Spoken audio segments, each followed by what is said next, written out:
के तहत आर्यन खान के साथ एप्लीकेशन यहां पर ये दलील दी जा रही है। और संजय चड्ढा साहब, मैं चाहूंगा जवाब आप दे इस बात का कि आर्यन खान के बारे में कहा जा रहा है कि भाई इनके पास से कोई भी प्रतिबंधित सामग्री बरामद नहीं हुई है, और चैट्स के बारे में आर्यन का कहना है कि मैंने लिखा कुछ और है, उसको इंटरप्रेट किसी और तरीके से किया जा रहा है।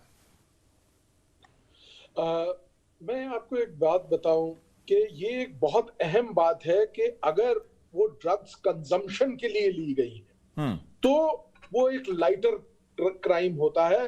अगर ड्रग्स को किसी साजिश के तहत, किसी कॉन्स्पिरेसी के तहत सर्कुलेशन के लिए, डिस्ट्रीब्यूशन के लिए, बेचने के लिए, खरीदने के लिए रखा जा रहा है तो वो एक बड़ी हीनियस क्राइम है। और इसी वजह से ये सेंट्रल एक्ट आया है।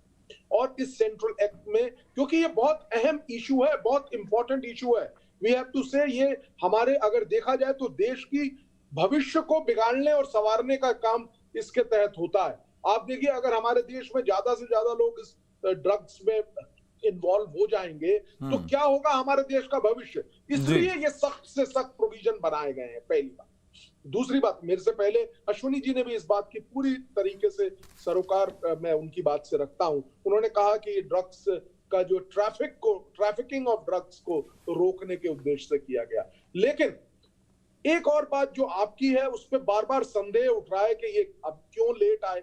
बिल्कुल सही बात है। देखिए, होता ये है कि एएसजी के पास काफी काम है और ये कोई बहुत अहम केस नहीं है। ये मीडिया की नजर में और फैंस की नजर में बड़ा केस हो सकता है, लेकिन नहीं संजय जी, ये अहम केस इसीलिए क्योंकि ये सीधा सीधा किसी की पर्सनल लिबर्टी से भी जुड़ा हुआ है। और अगर वो आर्यन खान के अलावा वो कोई भी व्यक्ति होता, चाहे जो भी जेल में, वो हर किसी के लिए एप्लीकेबल है। मैं आपके इस बात से पूरा, अनंत जी, सरोकार रखता हूं जी। और ये बात बिल्कुल वैलिड है कि personal liberty has to be given the utmost importance. Absolutely.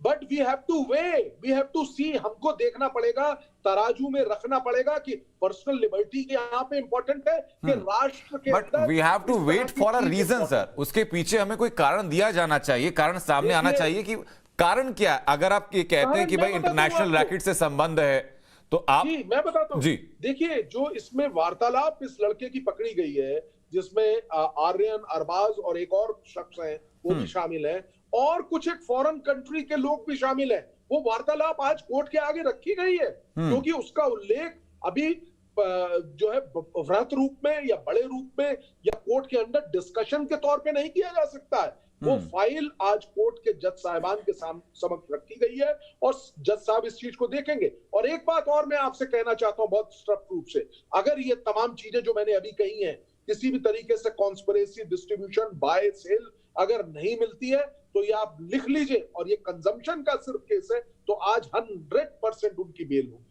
लेकिन ठीक है, अगर लेकिन मेरा सवाल इसमें ये